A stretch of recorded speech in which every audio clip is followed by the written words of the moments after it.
बिस्मिल्लाहिर्रहमानिर्रहीम। Doctor Mohammad Hayat Bukhari.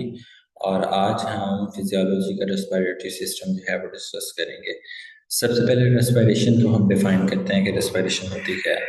Respiration is a process in which the oxygen is taken and out carbon dioxide is given out. The first breath takes place only after the birth. Fetal lungs are the non-functional. So during the intrauterine life, the exchange of the gases between the fetal blood and the mother blood occurs through the placenta. After the first breath, the respiratory process continues throughout the life. Permanent stoppage of respiratory occur only at death. Respiration है क्या basically? Respiration एक ऐसा process है जिसके अंदर हम oxygen को intake करते हैं, कार्बन डाइऑक्साइड को एक्सेल करते हैं, बाहर निकालते हैं। और ये बेसिकली होता है first breathe.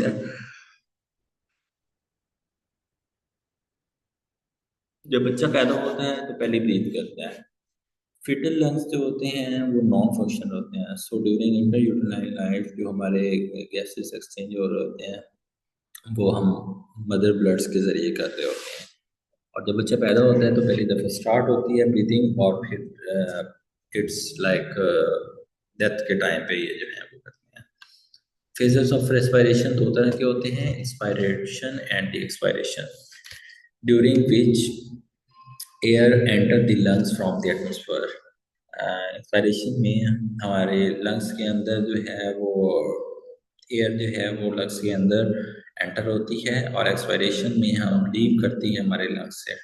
Type of air respiration. Respiration is classified into two types: external respiration and internal respiration. External respiration involve exchanging the respiratory gases, oxygen and the carbon dioxide between the lungs and the blood. External respiration जो है उसमें involve होती है exchange of respiratory gases, involve होती हैं oxygen और carbon dioxide between the lungs and the blood के दरमियान होती है। इंटरनल रेस्पिरेशन में involve exchange gases between the blood and tissues, blood और टिश्यूज के दरमियान में जो है ना इन्वॉल्व होती है। Functional anatomy of respiratory tract में, respiratory tract is the anatomical structure through air which air moves in and out. It includes nose, pharynx, larynx, trachea, bronchi, and lungs. From a clinical point of view, the respiratory system divided into the upper and the lower tract. And the upper respiratory tract consists of the nose, pharynx, thorax, associated structure. जबकि lower respiratory tracts में lower इसमें pharynx, trachea, and bronchi and lungs आ जाती है। Mechanism of respiration जो है वो हमारे पास occur in the two phases, inspiration and expiration. During the inspiration, lung expands to enter the lung easily. Air enter the lung easily. During the expiration, lungs decrease in the size and retain the pre-inspiratory position that are air leaves in the lungs easily. So जो है वो lungs में easily involved होती है। अच्छा, इसके बाद आ जाते हैं lungs capacities.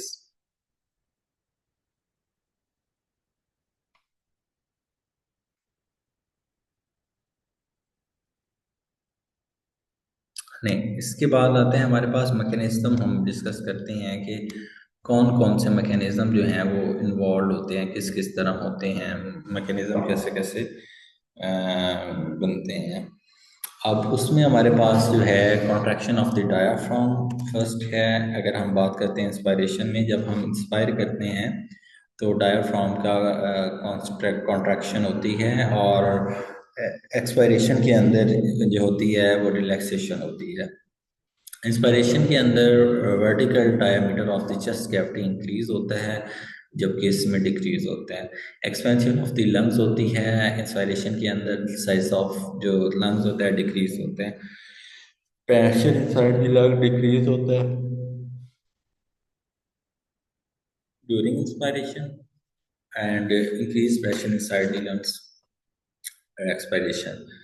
Air move from the atmospheric to lungs, or air move from the atmospheric alveoli to the atmospheric, तो इंस्पायरेशन होती है और एक्सपायरेशन होती है। तो आज के लिए हमारे इतना ही काफ़ी है। कल इंशाल्लाह हम नेक्स्ट पल्मोनरी वेंटिलेशन डिस्कस करेंगे। Thank you so much. अल्लाह हाफिज़।